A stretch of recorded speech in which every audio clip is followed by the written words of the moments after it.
Welcome back to the channel. I know it's been kind of a while. We've been behind lately, holidays and things like that. I haven't got a lot of work done. Having the bad motor set me back a little bit too. But anyway, we'll kind of get past the holidays. Still got more to get to through. But anyway, once we get past that, then we'll probably get back at it pretty hard. But for now, on this episode, uh, or on this video here, I went and got Intellitronix digital gauges for this dually, and I kind of already tore some of this apart, but I'm gonna, but I kind of got sitting apart, setting back together so I can show you guys how it comes apart and explain it a little more. Kind of tell you how to put these digital gauges in these dualies, or it's not even a dually, just these C10s. But I got the Intellitronix digital gauge set up, and then I'm gonna pretty much try to show you as much as I can step by step how to put it together. We'll see. But anyway, I guess let's just go ahead and get straight into it. It's digital tach, speedometer, and then fuel and temperature gauge and all that stuff. Basically, it's just it's literally just the digital part. It's just a circuit board, and they fit down the side of here once you take all this apart and out. And then it's got a little piece of small glass that goes over it, and then this cover goes back over top of that. But for now, let me show you how to get these apart. You got 7 mils in each corner here, here, and here, and then this base comes off like so. And then this piece also will come off when you take that off.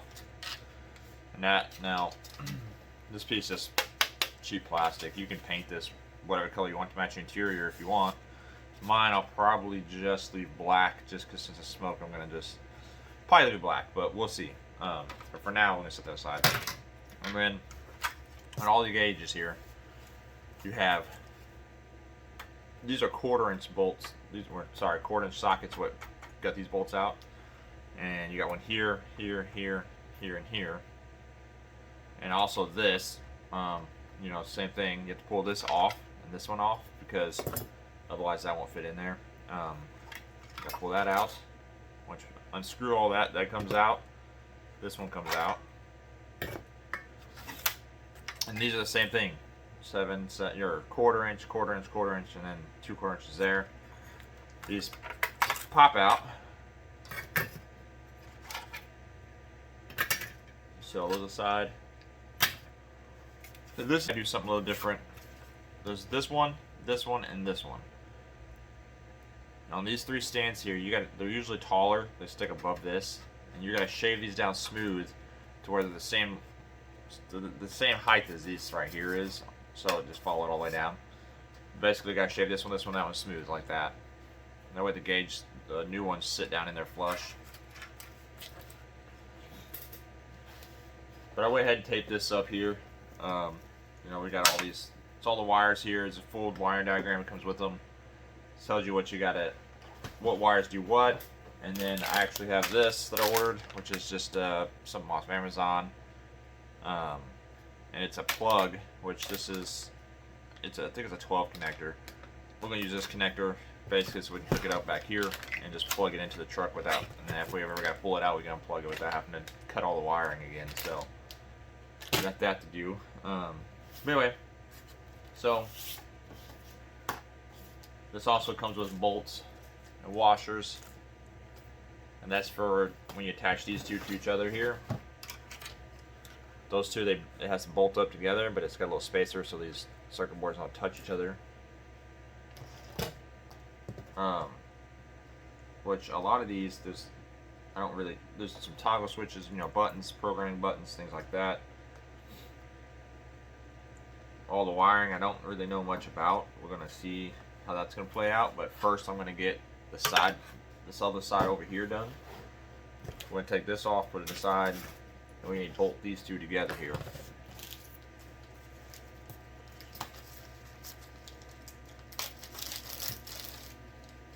Which it's just a nut and a bolt with a washer, and they send that with you. They send it with the kit. Mine actually didn't come with the kit. I had to actually call and have them send it because they forgot to send it. So let's see.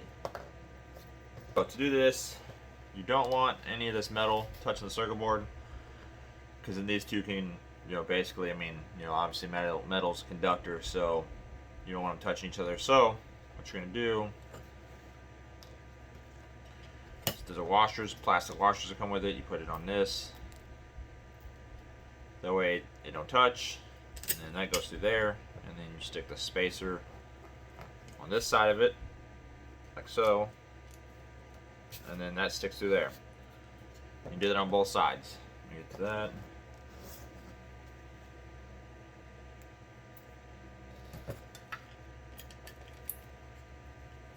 Alright, we got a spacer there, a spacer there.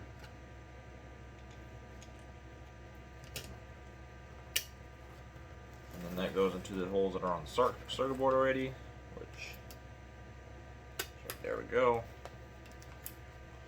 And it's probably not, it's not like anything's really going to go through the screws. I highly doubt it, but it's just for safety purposes. You still have a little bit of stuff. I doubt anything's really going to go fully through there, but. Alright, and then you got the washers for the backside, same thing. You put a washer, plastic washer on the backside, so you can put these locking nuts that are here on there as well.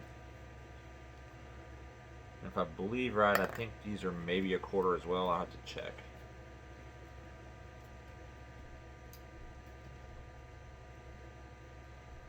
Got 1, 2.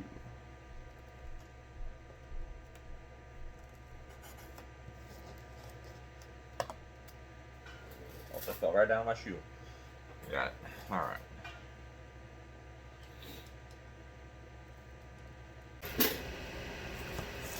I just hold the socket in my hand back here, but this is a PH1 tip, which is what it is.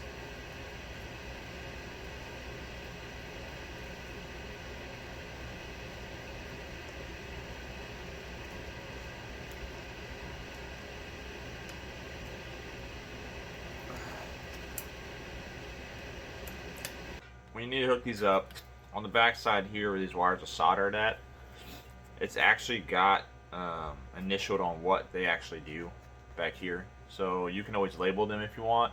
I'm probably going to grab a notebook and write them down on a notebook what they do. And then that way I know. Also, the instructions they tell you as well. So basically what I'm going to wind up doing is I'm going to tag my ignitions and my grounds and everything together inside this gauge cluster here. And then that way I just have kind of one coming out instead. I don't think I'm going to do, you could run each one out if you wanted to, I guess, and then split them off later. That's a little excessive to me. You can just do, let's see, you got dimmer wires. So purple's dim, the dimmer wire. So you hooked it up to a headlight switch, basically, negative signal. Most likely, I'll have to double check on that signal. But most of the time it's a negative signal, and you would hook it up, and that would dim down the brightness of the LEDs because they are bright. So at nighttime you kind of want them dim. And then you got pinks, which are ignitions, obviously, and then you got yellow's fuel, orange is oil, and then blue is water. So water temperature, motor temperature. So anyway, what I'm going to wind up doing is probably just connect these two together, connect these two together, and connect these two together, and just run out a single set, and that way it's cleaner, it's easier to work with. And then I still got wiring on the other one, but for now we're going to do this so we can get this sit inside of here. And then when I'm done with that, then we'll move to the next one. So let me go ahead and grab some wiring. I got some sitting here already. Like I said, I do car audio for a living, so I already got some stuff sitting over here. And then we're going to probably pin this too when we're done. So let me grab a few things here. Okay, while I'm waiting for the solder iron to warm up, what I'm going to do is I'm going to cut these, twist them here, solder them, put heat shrink on them, and then use the longest wire that's left out of that when I cut it. That's what I'm going to do on this one. Black one as well, pink as well. So, and you can butt connect them if you want. I just solder it. It's a cleaner connection. It just looks better. And then I ain't got people like, oh, you butt connected that. Basically. I'm a car audio guy. For me, butt connection, soldering, it's all the same. But anyway, one's obviously more solid than the other. One can pull out, the other one really can't. But for connection wise, if you crimp hard enough, it's about the same. But anyway, we're not gonna get into that discussion. But for now, what I will do is cut these here like this. And I'm gonna strip these back.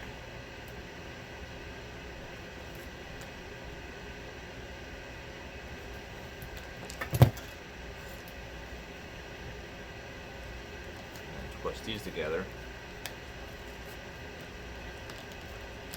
And then I'm going to use a longer piece here, solder it, run it out with the rest. So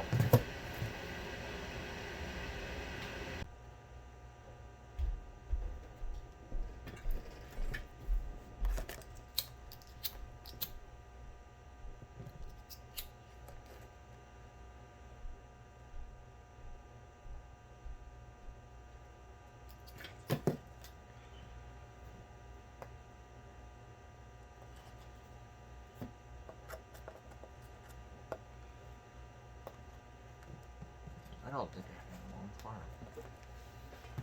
Okay, so got that done. Got these two solders. So we just pretty much, I mean, all we did is just break it down to where it's one wire rather than two of each coming out. Because then, you know, that's 6 wires. I limited it down to 3.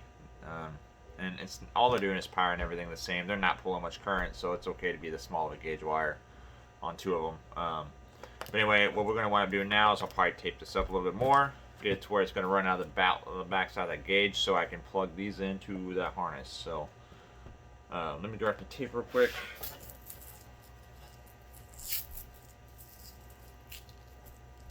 Hopefully this is long enough to get out there, and I ain't got to extend the orange. The orange wire is really short compared to the rest, so hoping it's long enough to get in there, but we'll find out. Clean off here.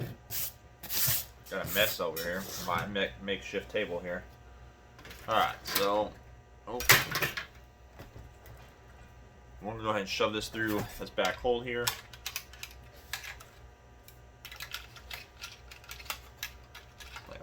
I think it's going to want to be long enough. Well, it's plenty of length, actually. And then these sit down here like so. And then they'll sit in there like that, which is nice. Oh, put this ground wire back here out of here like this.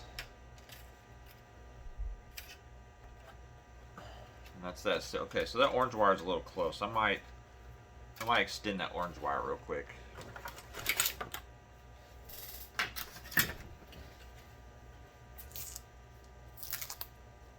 Quite long enough to reach, like, it was just shorter than I really wanted it to be, so we're going to do this one real quick now too.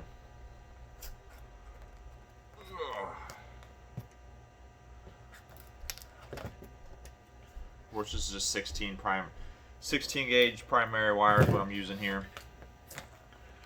You can get it at any local audio shop, or shoot, I mean, it's basically speaker wire. I mean, you can get 16 gauge speaker wire, it's the same shit. He shrunk up.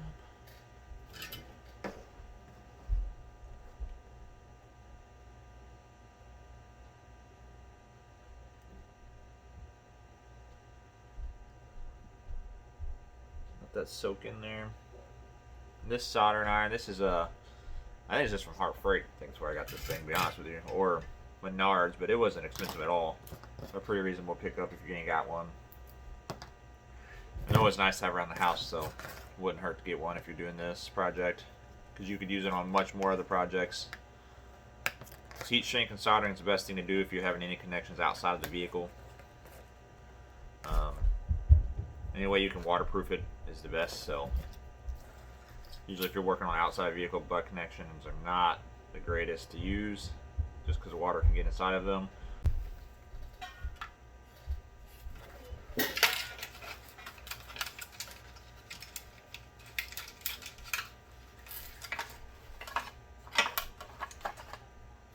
there we have it.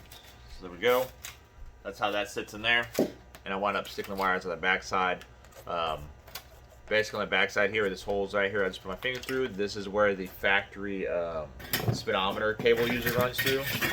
This guy here usually connects right here. It's just this little cable here. Mine was cut, so I just unhooked it, but whatever. I'm just going right through that hole. It's the best hole to run it through. And then I got some Dynamat laying around, so I might put some on the back side to kind of just cover it up, but We'll just see. But for now, we got that sitting in there. So now we have to come over here and look at this one. All the wiring's here. There's switches here for programming, like I said before. And they go on here too. What you have to take out this piece here. If you use this kit, you have to take out this piece here because the connection here sits right there. So you take that out. And let's go ahead and slide all these down in this hole like I did for the other wires. And that clips into factory spots like so. Boom, boom. And that's that. And that looks a little crooked. I don't know if that's... Once you get it sit down there, like so, that just clips into the old places like that. So on top of each other, this... Gotta move that out of the way. And join in the corners here like so. And then when you put this on, most of them have this piece covered. So you'll have to cut this out, which I'm going to do here in a minute. And then all the screws that you had that you took out, they go right back in the same spot. And then I got tempered glass yet to still put on here too. So let me grab that. Let me see if I can find that real quick.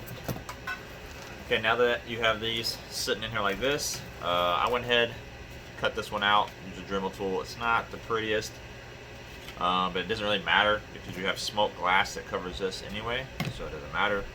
Take this, you snap it back over top of these, which is kind of hard to do. You can do it now, you can do it after you paint it, whatever you want to do.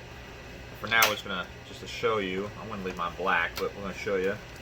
Snap it in, and all the spots it needs to go in, like so. And this one will fit a little better. It's just a little tweaked right now, but and then you take the smoked glass that you have here, and you can put it either on this. You can double side tape it to that, or you can double side tape it to this, whichever one you prefer.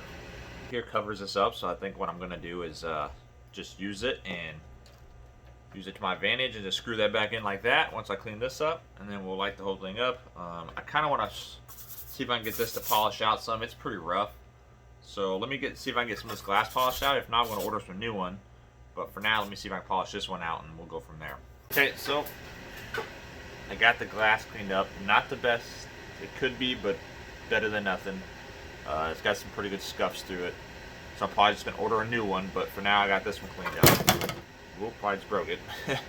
Anyway, I got this cleaned up, and also I got the shifter thing here cleaned up. We are actually going to put that on here now. Just take some bolts here, holds it on.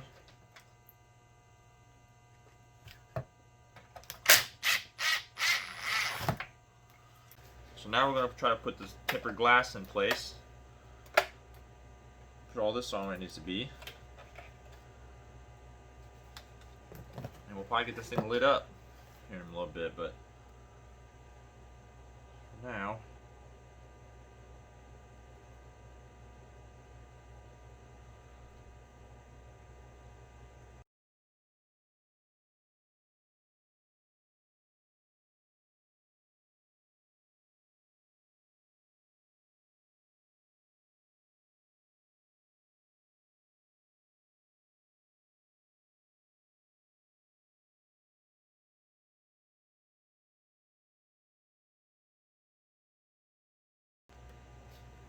let's hope that lines up work. That is awesome. Perfect. Alright, so let me wipe this off real quick because I kind of goofed up on this and got some stuff on it as best you can before you stick this on. And then you stick this on, you put the screws in it, and it will hold those on. So let me do that real quick.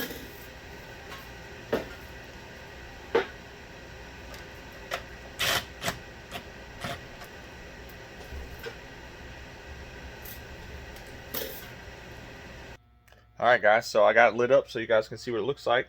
Let me show you. There it is. And I did it in all white on this one. I did all white that way because I don't know what color interior I'm going with, and white will match pretty much everything. So it's basically just an ice white, but looks pretty good. And then when you turn it off, when it's turned off and has no power, let me see if I can cut power to it real quick for you guys. There it is, just smoked out screen. I mean, you can't even see what it looks like, so turned out pretty good. You you know, I hope this video helped you guys. So if you order one of these kits, you can, you know, install it yourself at home. Don't have to pay nobody to do it, and you can just, I mean, it's pretty simple. It's not complicated at all. I'm still gonna have another video later on how to probably finish wiring this up, pin it, and then also, you know, maybe do some wiring later on the vehicle side of it. But for now, I got at least, you know, I wanted to show you guys how to put it into the factory cluster spot, factory cluster housing, and how to get it all pretty much ready and prepped where you can wire it up and get it going.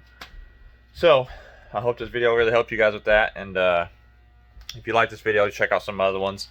Like I said, I'm building this dually right now. It's an old 89 crew cab dually, so that's what this cluster's for. I've been pretty busy lately with the holidays, so I haven't got much done, but I figured I'd give you guys a little video. And Sunday, I think, Sunday we're going to go pick up an Escalade that's wrecked. I found it on, it's an Escalade that's wrecked. I found it on online. I'm going to pull the motor out of it, but it supposedly runs and drives. So basically, as long as it runs and drives up on the 2 trailer and it's got oil pressure, then we're good to go. I'm going to buy that, pull the motor out of it, use the motor, part out the rest of it. So if you need Escalade parts for like an 04 Escalade, and basically it's 06 and down, let me know. My wife got me a Christmas present. She got me a GoPro basically, so that's pretty cool. Stop using my phone, use a GoPro. Hopefully it'll help a lot with the video taking and editing and things like that. But say thanks for watching the channel, guys. I really appreciate it. If you haven't subscribed or hit the like button yet, please do. And I will see you guys in the next video. Thank you.